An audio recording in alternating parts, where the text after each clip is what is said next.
Halo Rebahaners, dimanapun kalian berada, bagaimana kabarnya?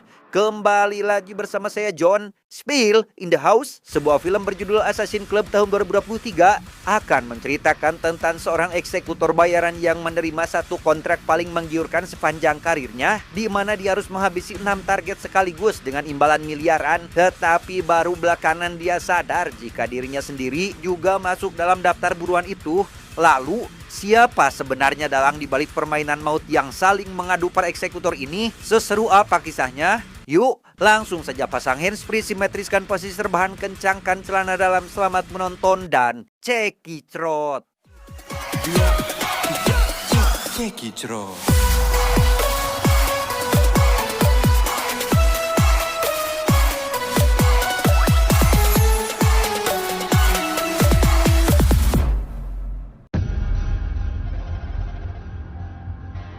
Cerita diawali dengan memperlihatkan seorang anak perempuan bernama Jonah yang baru pulang sekolah, lalu bersiap pergi ke sebuah pesta bersama sang paman. Sebelum berangkat, ayah Jonah yang merupakan seorang single parent memberikan cincin kawinnya kepada sang putri, sebab ia merasa sudah tiba saatnya Jonah menerima cincin tersebut. Dan tepat saat Jonah berganti pakaian dan sang ayah mencuci muka, tiba-tiba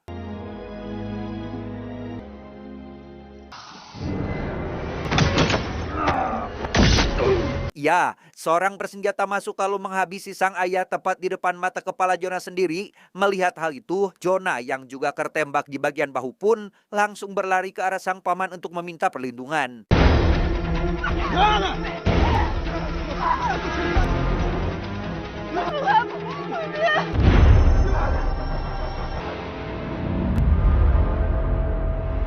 7 tahun kemudian di negara Slovenia, kisah akan berfokus pada seorang eksekutor bayaran bernama Morgan yang tengah menjalankan sebuah misi, di mana saat hampir menyelesaikan misinya menghabisi target yang merupakan seorang bos jaringan kriminal, tiba-tiba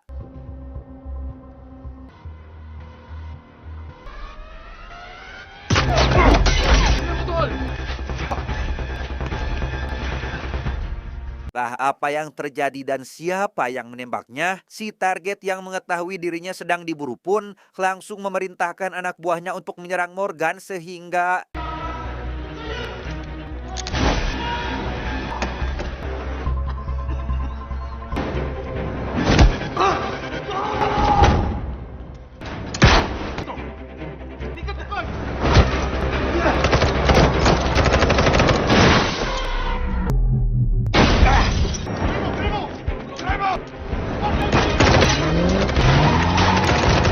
meski Morgan gagal menuntaskan misi, anehnya si penembak misterius itu justru menghabisi target yang sama dengan yang diincar oleh Morgan.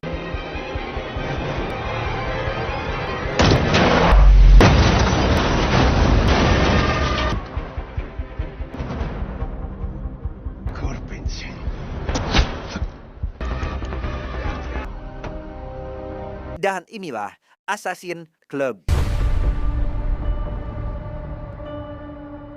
Sesampainya di tempat aman, Morgan melaporkan kejadian barusan kepada perantaranya yang bernama Caldwell, seorang pria tua yang sudah dianggap seperti ayah sendiri olehnya. Mendengar laporan itu, Caldwell tak banyak berkomentar dan malah menawarkan sebuah kontrak baru dengan imbalan yang sangat besar. Morgan, this isn't something you just pass up. This is big. So, travel safe. We'll talk about it when you get back, right? Sebelum menjalani misi barunya, Morgan lantas terbang ke Italia untuk menemui kekasihnya yang bernama Sophie, seorang wanita cantik yang ternyata sudah menjalin hubungan asmara dengan Morgan dalam waktu yang cukup lama. Missed you. So good to see you. Got something now. Huh? Semalaman bersama sang pacar, Morgan pun mulai terpikirkan masa depannya sendiri yang sudah hampir mencapai kepala 4, sehingga Morgan langsung menemui Caldwell untuk mengajukan pengunduran diri karena sekarang dia sudah menemukan tujuan hidup. I don't think you're listening to me. I'm out. Bukannya menyetujui, Caldwell justru kembali menawarkan kontrak sebesar $6 juta yang sempat mereka bicarakan lewat telepon. Karena Morgan bukan orang yang gila harta, tahta, dan wanita kecuali Sofia, tentu dia menolak tegas tawaran itu dan mengatakan jika Caldwell begitu menginginkan uang tersebut, maka kerjakanlah sendiri misi ini. So if you want that money bad enough, you're gonna have to squeeze those triggers yourself. What's this about, Morgan? Now, Keesokan harinya, Morgan dan Sofia menghabiskan waktu seharian penuh dari pagi hingga larut malam saat mereka berdua melewati sebuah terowongan untuk pulang. Tiba-tiba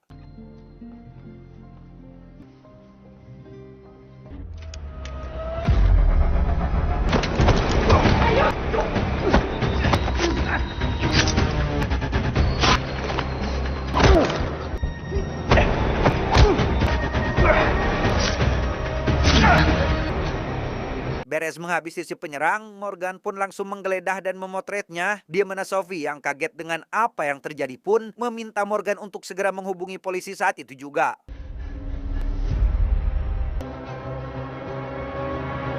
Setibanya di rumah, Sofia meminta penjelasan mengapa dia menggeledah si penyerang, di mana Morgan menjawab bahwa dia membutuhkan KTP, uang asing, atau apapun itu sebagai petunjuk terkait identitas orang yang menyerangnya. Dan satu hal yang pasti untuk saat ini, Sophie tidak aman jika terus bersamanya. All I know is that you are not safe with me. I just need time. Kesal karena baru saja diikuti eksekutor apalagi pacarnya juga ikut terlibat, Morgan pun langsung keluar untuk menghubungi Cadwell dan menuntut kejelasan soal kontrak yang selama ini terus disebut-sebut sebab dia sudah muak setelah 2 kali menjadi target percobaan pembunuhan oleh eksekutor lain. I'll do some digging around, see what I can find out. Tak puas lewat telepon, Morgan akhirnya mendatangi kediaman Cadwell dan langsung menunjukkan foto si penyerang. Untuk menjawab rasa penasaran Morgan, Cadwell pun mengatakan bahwa dia diserang oleh seorang eksekutor bernama Alex Drakos, sekaligus mengabarkan jika Morgan kini berhak menerima $1 juta pertamanya karena ternyata Drakos adalah salah satu orang yang harus Morgan habisi. His name's Alec Drakos. Became a mercenary, ultimately a gun for hire, and I bet he's the chap that shot you in Slovenia. Masih bingung dengan situasinya saat ini, Cadwell kembali menjelaskan inti dari kontrak tersebut kepada Morgan. Isi kontrak itu adalah menghabisi 6 eksekutor bayaran dengan imbalan $1 juta untuk setiap nyawa. Dan sebagai bukti, si pelaku harus mengirimkan salah satu jari targetnya ke sebuah kotak yang berada di Paris. Each kill must be confirmed by the receipt of a finger to a postal box in Paris. Tanpa Morgan sadari, ia rupanya sudah masuk ke dalam permainan itu. Kabar buruknya, Morgan sendiri juga termasuk dalam daftar 6 eksekutor yang harus saling buru, sehingga mau tidak mau dia harus bertahan, entah demi uang atau demi nyawa sendiri yang berada di ujung tanduk. Their occupation, they're assassins, Morgan, like you. Setelah mengetahui semuanya, Cadwell memberikan Morgan sebuah flashdisk berisi daftar orang-orang yang akan saling memburu demi memperebutkan uang $6 juta yang tadi disebutkan. Here. Morgan, you've got this. Di rumah, Morgan segera mempelajari daftar nama beserta status mereka. Ada Raider si psikopat yang gemar mengoleksi jari korbannya, Pablo Martinez sang ahli racun, Yuko yang mematikan dengan pedang dan pertarungan tangan kosong, Demir sang sosiopat atau gangguan mental yang membuat seseorang tidak punya empati, suka melanggar aturan, dan tega merugikan orang lain tanpa rasa bersalah yang saat ini sedang mendekam di penjara, dan yang paling misterius, Falk, seorang legenda tanpa identitas yang tak diketahui wujud aslinya. Folks working from within the intelligence community. Now, each kill must be confirmed by the receipt of a finger to a postal box in Paris. Di tempat lain, seorang wanita bersama 2 pengawalnya terlihat memasuki sebuah penjara. Wanita ini menghampiri sel Demir lalu langsung menghabisinya, kemudian memotong salah satu jarinya saat itu juga.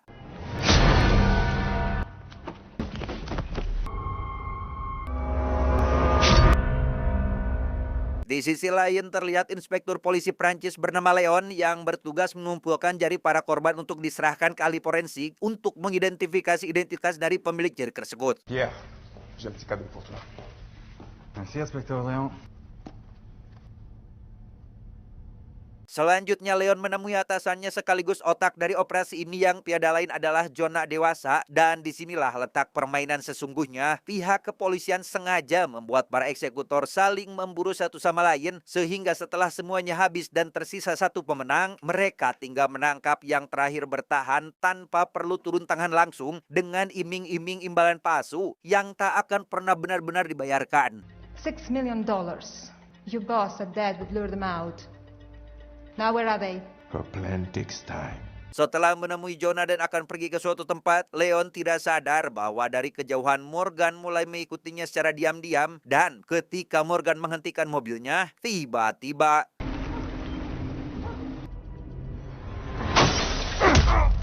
disinilah Leon sekarang berada di tempat sepi bersama Morgan yang langsung menanyakan terkait biaya yang bekerja untuk siapa. Apakah Leon menerima jari di loker nomor 115? Dan jikalau tidak menjawab, maka bersiap-siaplah kepalanya akan ditembak. A finger arrives along with the name of the person it was attached to. Tak ingin mati konyol, Leon pun menjelaskan bahwa potongan jari yang tiba bersama nama pemiliknya adalah bukti mutlak kematian korban. Ia sendiri hanya dihubungi melalui email anonim yang tidak bisa dilacak sehingga terpaksa mengikuti petunjuk yang ada. Selanjutnya, mereka menerbitkan obituari palsu atau berita kematian seseorang yang dimuat di dalam berita dengan kode Ma'at, yaitu nama Dewi Kebenaran dan Keadilan Mesir kuno. I believe the message in the name is perhaps for you. Selesai dengan Leon, Morgan kembali ke rumahnya untuk mencari tahu lebih lanjut informasi mengenai Leon dan Ma'at. Yang di tengah pencariannya, Morgan dihubungi seorang misterius yang mengaku bernama Val yang ternyata adalah orang yang beberapa waktu lalu menghabisi Demir di penjara. Sempat melacak lokasi Valve namun gagal. Mereka akhirnya saling bercerita satu sama lain dengan Valve yang mengajak Morgan bekerja sama untuk menuntaskan misi ini. Dan untuk keseriusannya, ia memberi sebuah hadiah untuk Morgan, yaitu titik lokasi Pablo Martinez, si ahli racun untuk Morgan habisi. Oh, in fact, here's a little parting gift for you. It's Pablo Martinez's location. Bye, Morgan. Setelah teringat percakapannya dengan Cadwell kemarin, dia meretas komputer milik Cadwell dan menemukan kenyataan yang sangat mengejutkan. Ternyata Cadwell sendirilah yang mengirim Drakos untuk menghabisi Morgan beberapa waktu lalu. Dengan kekecewaan yang mendalam, Morgan langsung mendatangi Cadwell untuk meminta klarifikasi. Kedatangan Morgan yang begitu mengejutkan tentu membuat Cadwell tidak bisa mengelak sebab dia memang sengaja mengatur pertarungan antara Morgan dengan Drakos dengan dalih keyakinan bahwa Morgan pasti menang dalam pertarungan ini. You're the best, Morgan. You're the gold standard. Bullshit. Selain tentang Drakos, Morgan juga sadar bahwa sebenarnya Cadwell tahu betul siapa Falk sebenarnya. Bukan tanpa alasan, nomor telepon sekali pakai yang Cadwell berikan kepadanya sudah diketahui oleh Falk yang baru saja menghubunginya. Yang itu berarti Falk adalah anak didik Cadwell sama seperti Morgan dan Drakos. Welcome to the game. Pulang dari Cadwell dan berpamitan dengan Sophie, Morgan pun berangkat menuju lokasi mangsanya di Spanyol. Di perjalanan, ia dihubungi oleh Falk yang ternyata terungkaplah sebuah fakta baru bahwa Falk sebenarnya adalah seorang kepala agen penyelidik di kepolisian dengan nama Voss atau biasa dipanggil Agent Voss, atau secara tidak langsung, dialah salah satu dalang dari perburuan para eksekutor yang sedang berlangsung. Including his own brother Jakob. Now he considers us loose ends. Maybe his niece, Jonah, discovered what our uncle did. Karena masih tidak tahu apa-apa tentang siapa Falk yang sebenarnya, di sana Morgan menanyakan siapa sebenarnya dalang dalam permainan ini. Falk menjelaskan bahwa permainan ini dimainkan oleh seorang wanita bernama Jonah dan pamannya, di mana Jonah yang ayahnya dihabisi di awal film tadi akhirnya sadar bahwa pamannya sendirilah yang telah menghabisi sang ayah, dan sekarang dia berniat untuk menghabisi semua eksekutor yang telah pamannya sewa beberapa tahun lalu. She could have set us up against each other. Sesampainya di tempat Pablo, Morgan langsung mengambil posisi untuk membidik setelah menerima informasi jika Pablo adalah eksekutor yang tidak memiliki keluarga. Namun tepat saat hendak akan menembak, seorang anak kecil tiba-tiba menghampiri Pablo yang membuat Morgan langsung mengurungkan niatnya tersebut. Now you can't come with me, but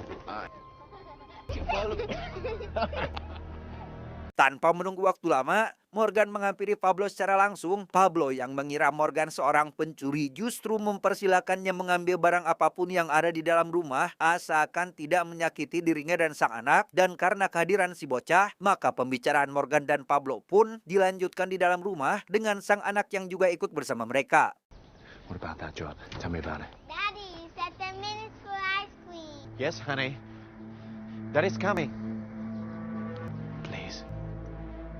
Di sana Morgan meminta kejelasan tentang siapa Pablo sebenarnya, apakah dia masih seorang eksekutor atau sudah pensiun, sehingga Pablo akhirnya bercerita jika 8 tahun lalu dia memang seorang eksekutor dan memilih pensiun karena telah melakukan kesalahan fatal saat akan menghabisi target dengan racun. Namun sayang, misi itu tidak berjalan lancar karena dia malah tak sengaja memasukkan dosis yang tidak tepat sehingga korban harus menderita sakit berhari-hari sebelum akhirnya tiada. Dan dari peristiwa itu, Pablo mulai merasakan bersalah yang begitu dalam sampai akhirnya memutuskan pensiun dan menghilang dari dunia itu.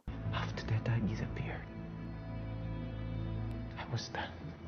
Mendengar kisah itu, Morgan yang memang berhati baik pun malah memperingatkan Pablo untuk menjauhi jendela karena saat ini ada pihak yang sedang menginginkan kematian mereka. Dan jikalau Pablo tidak menurut, maka bersiap-siaplah anaknya akan menjadi seorang yatim piatu. I've gone as far from my past as I can.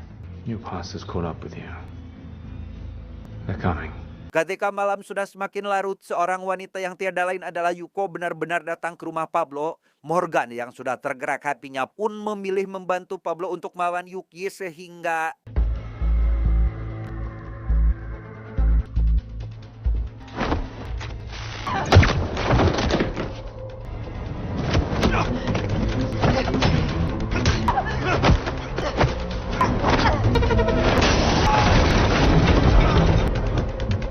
tidak cukup bertarung di dalam rumah, Morgan dan Yuko akhirnya melanjutkan pertarungan mereka di halaman, di mana Morgan yang kalah dalam pertarungan jarak dekat pun hampir saja kalah, tetapi ya, Morgan pun berhasil diselamatkan oleh Pablo. Sempat akan menghabisi Morgan yang sedang terluka, Pablo akhirnya memilih untuk membiarkan dia pergi dengan Morgan yang mengambil salah satu jarinya untuk menyamarkan kematian Pablo yang sudah bertaubat. Thank you. You're good.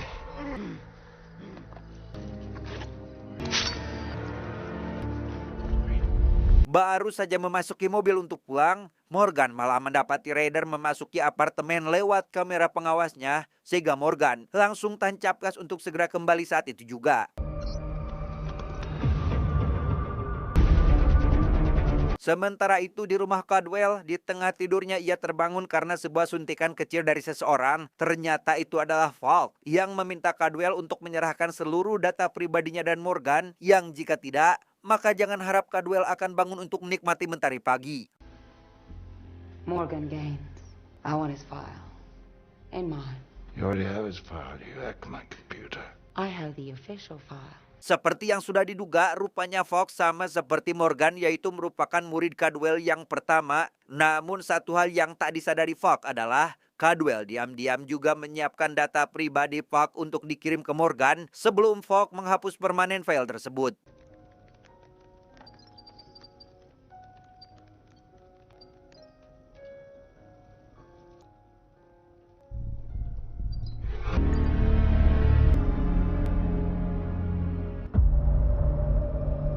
Meski datanya sudah dihapus, namun Falk rupanya sudah berniat culas sejak awal dengan membuang penawar racun untuk mengobati Caldwell. Sempat berpura-pura tiwas agar Falk lengah, Caldwell pun langsung menghantam kepala Falk dengan botol Amer sehingga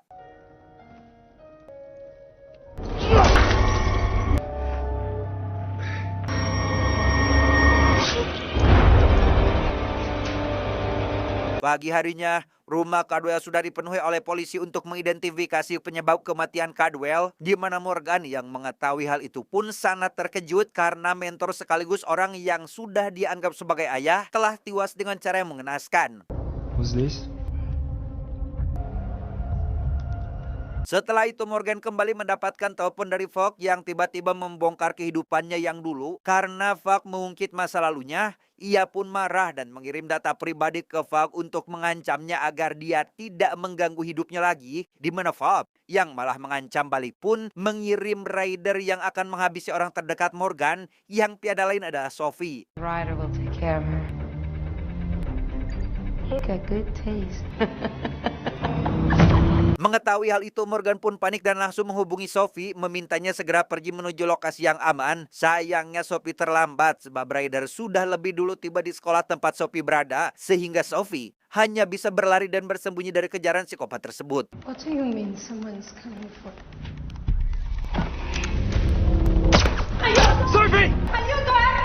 Dengan cepat Morgan menghubungi 911 untuk menyelamatkan Sophie karena dia sendiri masih berada di perjalanan di mana polisi kali ini datang tepat waktu yang membuat Ryder langsung kabur dan meninggalkan Sophie yang sedang bersembunyi.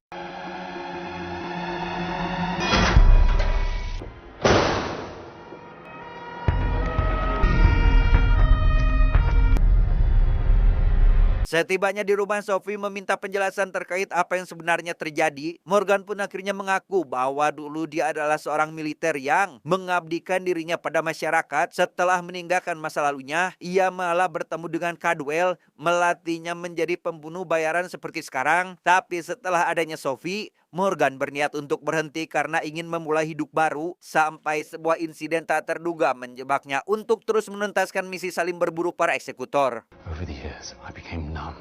It all became meaningless. Until you came into my life. You changed everything. You showed me a life that I thought I didn't deserve. Now I need to fight to protect you. Because I love you, Sophie. Dengan penjelasan itu, Sophie tiba-tiba memberi kabar mengejutkan bahwa dirinya sedang mengandung dan akan pulang dulu ke rumah orang tuanya. Sehingga Morgan yang tak ingin pacarnya dalam bahaya pun menyuruh Sophie untuk berangkat malam itu juga. You leave tonight. Setelah mengantar Sophie, Morgan pergi ke tempat Caldwell untuk melakukan salam perpisahan sebelum dikremasi, sekaligus berjanji akan balas dendam terhadap orang yang sudah menghabisinya.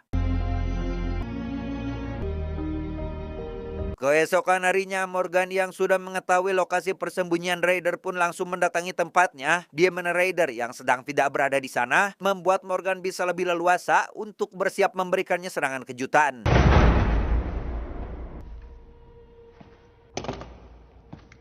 Tak lama datanglah Ryder yang langsung Morgan tembak dengan menggunakan suntikan berisi cairan strychnine atau zat beracun yang dapat menyebabkan kegagalan fungsi sistem saraf. Di sana Ryder sempat ditanya apakah dia yang menghabisi ayah Jonah atau bukan. Namun karena tak kunjung menjawab dan mengakui apa yang diperbuatnya, Morgan langsung menghabisinya saat itu juga. I need to engineer. Siapa sangka pertemuan Morgan dan Ryder rupanya sudah masuk dalam rencana Falk dan pihak kepolisian. Dengan harapan bisa menangkap mereka berdua sekaligus, Falk langsung mengarahkan seluruh unit ke tempat Ryder dan... Go, go, go, go! Cover me!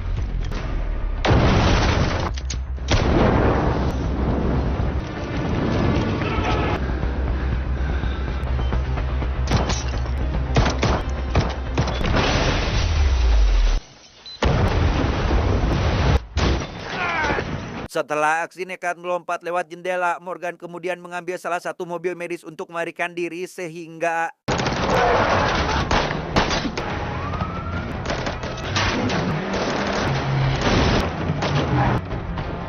Ketika Morgan kembali terpojok di jembatan, ia memutuskan untuk terjun dengan menabrak pagar penghalang dan...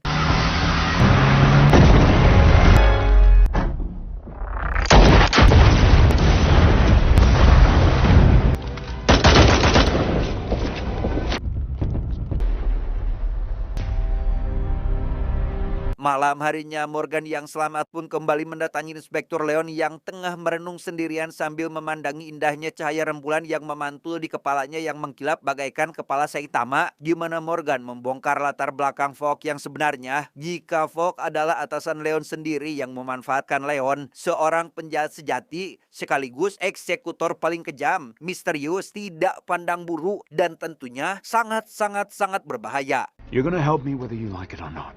Come on, Leon, I know you're a good man. Where would she be? Knowing her, waiting for your body. Untuk itu, Leon dan Morgan membuat sebuah skema untuk menjebak Falk dengan Leon yang mengabarkan bahwa dia telah menemukan jasad Morgan. Saat Falk akan melihat wajahnya, Morgan pun muncul dari belakang dan... What a disappointment you are.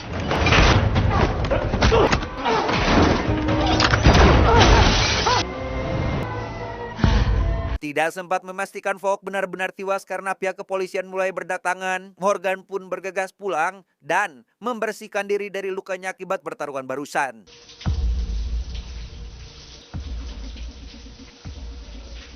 Merasa semuanya sudah selesai, Morgan pun mendatangi Jonah yang saat ini berada di Praha. Dari berita yang dia lihat saat mandi, bukan untuk menghabisinya, melainkan untuk memberitahu bahwa agen yang selama ini bersama Jonah adalah eksekutor ke-6 yang identitasnya paling misterius. The lead investigator.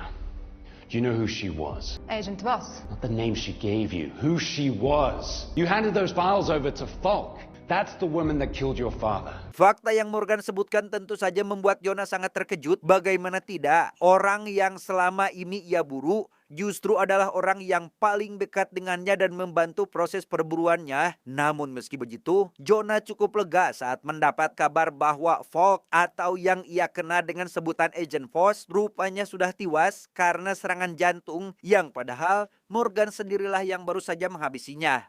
I got word from the agency only an hour ago. They told me Agent Voss is dead now. She was on a mission in Italy and apparently had a heart attack. Merasa semuanya sudah selesai, Morgan pun pergi menemui Sophie untuk mengajaknya pulang. Namun karena masih ada sesuatu yang harus diurus di markasnya, Morgan pun kembali pergi meninggalkan sang pacar sendirian. Let's go back to the apartment. I have to get some clothes. If you're thinking about disappearing, I don't want that. We stay together. You promised me. Siapa sangka ketika sedang berkemas, Morgan malah mendapat panggilan dari Falk yang ternyata sedang berada di rumah bersama Sophie, sehingga Morgan langsung berangkat ke tempat sang pacar sambil menghubungi Leon untuk meminta bantuan. Leon, Falk is still alive. She has Sophie. I need you now. Setibanya di rumah, Morgan tidak bisa berbuat apa-apa karena dia malah menginjak sebuah bom waktu yang akan langsung meledak saat Morgan menanggalkan kakinya dari bom itu. Dan agar tidak meledak, maka dia harus tetap diam di tempat sampai timernya benar-benar berakhir. Let her go. There's nothing more. That's a countdown to disarm. So in about 4 minutes, you'll be safe. But Sophie would have drowned. Tak lama muncullah Leon yang berniat membantu, tetapi merasa sudah menang kelak, Falk akhirnya pergi meninggalkan Morgan yang sangat kesulitan antara harus kehilangan kakinya atau menyelamatkan Sophie yang sebentar lagi akan terendam air, di mana Morgan memohon bantuan Leon yang sekarat agar bisa menyelamatkan Sophie sebelum semuanya terlambat.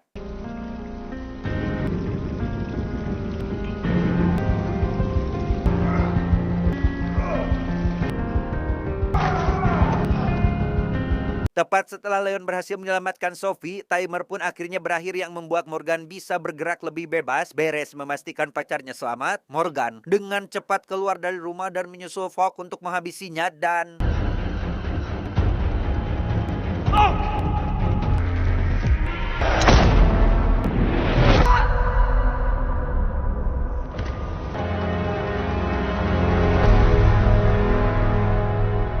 Kembali mengira semua sudah selesai, Morgan akhirnya benar-benar keluar dari dunia eksekutor untuk hidup bahagia bersama sang pacar di sebuah tempat terpencil di Kalimantan untuk menanam sawit tanpa sadar bahwa Falk masih selamat dan mungkin saja suatu saat akan kembali memburunya.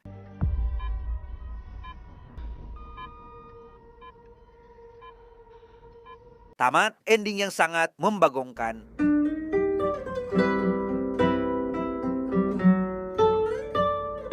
Pesan yang bisa kita ambil dari film ini adalah kejahatan yang kita lakukan di masa lalu akan selalu menemukan jalan untuk kembali menagih, dan kepercayaan yang diberikan kepada orang yang salah bisa menjadi jebakan paling mematikan dalam hidup.